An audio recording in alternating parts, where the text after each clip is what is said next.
Halo, selamat datang di Pojok Berbagi Dari. Hari ini kita mau berbagi tentang bagaimana cara membuat bisnis model kanvas. Nah, sharing kali ini merupakan sharing lanjutan kita dari pertemuan kemarin ya, tentang apa itu bisnis model kanvas. Dalam sharing kita kali ini nanti kita akan membahas isian-isian dari elemen-elemen bisnis model kanvas beserta contoh bisnisnya. Nah, langsung saja ya kita mulai. Jadi, mengulang sedikit dari yang kemarin, bisnis model kanvas itu apa? Bisnis model kanvas merupakan bisnis model yang diperkenalkan oleh Alexander Osterwalder pada tahun 2010 dalam bukunya Business Model Generation. Bisnis model kanvas ini terdiri dari 9 elemen utama dalam bisnis modelnya ya. Kemudian untuk membuat bisnis model kanvas sebenarnya sudah ada template yang bisa di-download dari strategizer.com. Namun kali ini kita menggunakan template yang kita buat sendiri berdasarkan template yang sudah ada agar lebih berwarna sehingga lebih mudah untuk dipahami ya, karena menarik seperti itu. Nah, kita perkenalkan dulu 9 elemen utama dari bisnis model kanvas. Yang pertama adalah customer segment, yang kedua adalah value proposition, yang ketiga adalah channel, yang keempat customer relationship, kelima revenue stream, keenam key resources, ketujuh key activities, ke-8 key partnership, ke-9 cost structure. Nah, setelah semua elemen tersebut ada, kita masuk kepada contoh bisnisnya ya. Jadi contoh bisnis yang kita angkat di sini adalah bisnis catering sehat dengan merek Healthy. Untuk customer segmentnya adalah, jadi customer segment itu sebenarnya kelompok target konsumen yang akan kita bidik untuk kita pecahkan masalahnya. Di dalamnya ada customer problem atau customer need dan customer karakteristik. Nah, customer problem yang mau kita pecahkan di bisnis catering healthy adalah sekarang banyak muncul keluhan kesehatan dan kegemukan karena memakan makanan yang kurang sehat ya.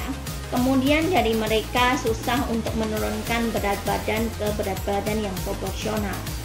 Kemudian karakteristik konsumen kita adalah end customer atau single customer. Jadi mereka merupakan pria wanita yang mengalami gangguan kesehatan atau kegemukan. Biasanya usianya kurang lebih 18 tahun ke atas. Dan penghasilan untuk customer segment kita kurang lebih di atas 3 juta karena relatively mahal dari catering yang biasa ya, karena catering yang kita gunakan untuk makanan sehat. Nah, itu customer segment kita. Selanjutnya adalah value proposition. Value proposition merupakan nilai atau value yang kita tawarkan untuk pelanggan di segmen kita. Biasanya menggambarkan keunggulan atau kelebihan kita dibanding dengan produk atau jasa pesaing. Nah, ada 11 ya kemarin, ada 11 keunikan. Nah, di bisnis catering healthy ini menawarkan value seperti: 1. Kita mencoba memberikan solusi diet sehat melalui catering makanan sehat. Jadi dietnya itu melalui diet makan sehat ya. Kemudian yang kedua, catering yang ada itu disesuaikan dengan keluhan masing-masing dari setiap individu. Jadi setiap individu itu punya keluhan kesehatan masing-masing. Nah, biasanya dengan keluhan A itu boleh makan A atau tidak boleh makan B. Nah, kita sesuaikan itu menunya sesuai dengan keluhan kesehatan setiap individu. Kemudian yang ketiga, bahwa di catering kita itu dimulai dari adanya konsultasi dari dokter gizi yang kompeten. Jadi sebelum memilih menu apa yang diinginkan atau menu sehat apa, teman kita itu harus konsul dulu ke dokter gizi berdasarkan cek lab yang sudah mereka lakukan, sehingga nanti dokter gizi itu merekomendasikan makanan yang boleh dan makanan yang tidak boleh dimakan itu apa saja. Kemudian menyediakan berbagai paket diet yang diinginkan. Paket diet yang seperti apa? Apakah full day dari pagi sampai sore atau hanya di siang hari saja, seperti itu. Kemudian mau dicoba seminggu kah, 2 minggu atau 1 bulan. Nah, kita punya paket-paketnya yang diinginkan itu seperti apa. Nah, itu value proposition dari bisnis catering sehat healthy. Selanjutnya kita menginjak channel. Channel itu adalah mencakup cara mendeliver value kita ke tangan konsumen. Bagaimana cara mendeliver bisnis catering sehat healthy ini? Kita punya 2 cara, yaitu yang pertama kita melalui store atau toko atau tempat representatif yang kita sediakan agar customer itu bisa ke tempat kita ya, bisa konsultasi ke tempat kita. Yang kedua, kita juga menggunakan web sales atau menggunakan media sosial yang ada ya, melalui Instagram, Facebook, YouTube dan sebagainya. Nah, itu channel dari bisnis catering sehat. Selanjutnya adalah customer relationship. Customer relationship itu mencakup cara-cara yang digunakan untuk berkomunikasi dengan customer kita. Nah, apa cara-cara yang digunakan oleh bisnis catering sehat healthy ini? Antara lain, yang pertama kita menggunakan personal assistant, yaitu nanti akan ada personal assistant yang melayani konsumen, yang mereka bisa tanya-tanya di personal assistant ini, baik tanya tentang apa saja menu, kemudian pemesanan, pengiriman dan lain sebagainya. Kemudian kita juga menggunakan co-creation. Apa itu co-creation? Co-creation itu kan sebenarnya ya, kerjasama dengan konsumen untuk dalam menentukan produk. Nah, kita gunakan co-creation ini dalam penentuan menu-menu yang mereka inginkan. Jadi kan tadi sudah ada list bahan yang boleh dimakan dan tidak dimakan.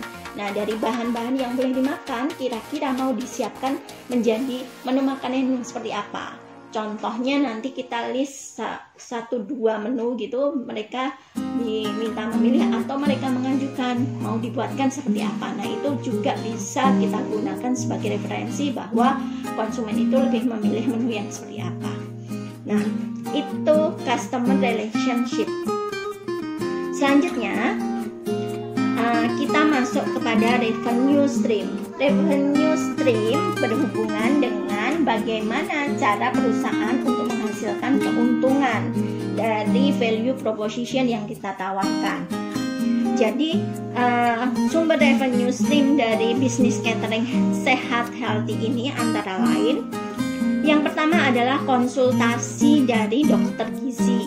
Biasanya dilakukan di awal atau bisa nanti dilakukan setelah catering sehat itu berjalan. Jadi nanti ada konsultasi lanjutan. Nah, itu bisa merupakan sumber revenue stream kita ya.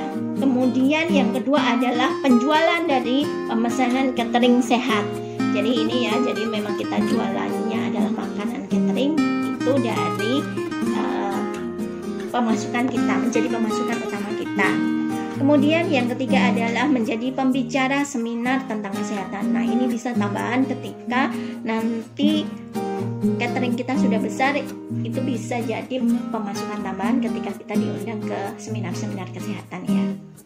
Selanjutnya, key resources. Jadi key resources itu adalah sumber daya yang harus dimiliki perusahaan untuk menciptakan value proposition. Key resources yang digunakan di catering sehat healthy antara lain rumah atau toko atau tempat representatif ya. Kemudian peralatan, mencakup peralatan masak, peralatan makanan dan lain sebagainya. Kemudian adanya sumber daya manusia yaitu dokter gizi dan karyawan. Karyawannya contohnya nanti bisa koki, kemudian asisten administrasi dan lain sebagainya. Kemudian yang terakhir tentunya kita juga butuh modal untuk keuangan untuk menjalankan produk bisnis kita ya. Elemen selanjutnya adalah key activities. Key activities merupakan kegiatan inti yang dilakukan perusahaan untuk menghasilkan value proposition. Yang dilakukan di bisnis catering sehat, kegiatan intinya antara lain: pertama, melakukan konsultasi; yang kedua, menyiapkan menu untuk konsumen; ketiga, memasak makanan; kemudian yang keempat, menghantar makanan; kelima, aktivitas marketing lainnya seperti memasarkan produk-produk kita di sosial media, Facebook, Instagram, maupun YouTube. Kemudian elemen BMC yang selanjutnya adalah key partnership. Key partnership itu adalah pihak-pihak atau partner yang bisa kita ajak kerjasama untuk mendukung organisasi supaya tetap kompetitif. Jadi di catering sehat ini yang kita gunakan sebagai partner antara lain, yang pertama adalah supplier bahan baku makanan. Yang kedua, rekanan pengantaran makanan, karena nanti yang menghantar adalah pihak ketiga ya. Kemudian yang ketiga adalah komunitas sehat, yang ini kita jadikan partner untuk penjualan produk kita. Komunitas-komunitas yang kita ajak atau kita gandeng biasanya komunitas sehat, biasanya di gym, kemudian komunitas produk sehat, atau komunitas-komunitas lainnya. Yang keempat tentunya adalah media dan pers yang kita gunakan untuk mempromosikan produk-produk kita.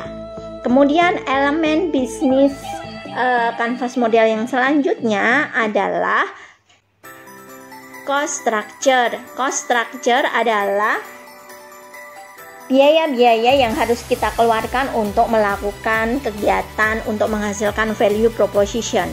Di bisnis catering sehat ada beberapa cost structure, yaitu antara lain jasa dokter, yang kedua adalah gaji karyawan, yang ketiga adalah biaya bahan baku makanan, keempat adalah biaya pengantaran makanan, kelima adalah biaya marketing, bisa lewat media sosial dan lain sebagainya. Kemudian yang selanjutnya adalah biaya-biaya fixed cost, yaitu peralatan, kemudian kantor dan lain sebagainya. Nah, itu tadi adalah semua elemen-elemen dalam bisnis model canvas dari bisnis catering sehat healthy. Nah, apakah itu sudah selesai? Tentu saja ini secara canvas sudah selesai sih, tetapi kita perlu adanya evaluasi. Benar nggak? Sudah lengkap belum dari BMC kita ini? Caranya seperti apa? Kita melakukan evaluasi. Caranya antara lain kita coba ke calon pembeli kita atau pasar kita. Nah, kita bisa ke pasar kita siapa? Contohnya ke teman kita dulu yang menjadi mungkin calon pembeli. Ada teman yang mengalami kegemukan atau pengen diet gitu ya, kita jadikan dia sebagai calon konsumer kita. Kemudian dia diminta review apa saja kira-kira dari BMC kita ini yang kurang, atau mungkin dia bisa memberikan masukan produk atau paket atau cara-cara untuk berkomunikasi dengan konsumen seperti itu. Nah, sehingga kita nanti hasilkan perbaikan-perbaikan di BMC kita. Jadi kalau kemarin kita bilang BMC itu fleksibel, kita bisa memasukkan itu perbaikan-perbaikan di BMC yang sudah kita buat. Nah, itu keunggulannya BMC di situ ya. Kemudian BMC itu tidak hanya seperti itu ya, kita perlu juga melakukan evaluasi tentang cost and revenue. Bagaimana kita melakukan ya? Sebenarnya kita mengestimasi sih nanti kira-kira penjualan dari jasa atau produk yang kita tawarkan itu seperti apa, nanti berapa penjualan yang akan kita dapatkan, berapa biaya yang harus kita keluarkan, sehingga kita tahu tuh kita akan BEP pada penjualan keberapa atau pada tahun berapa kita itu payback period ya, kita itu sudah mencapai payback period.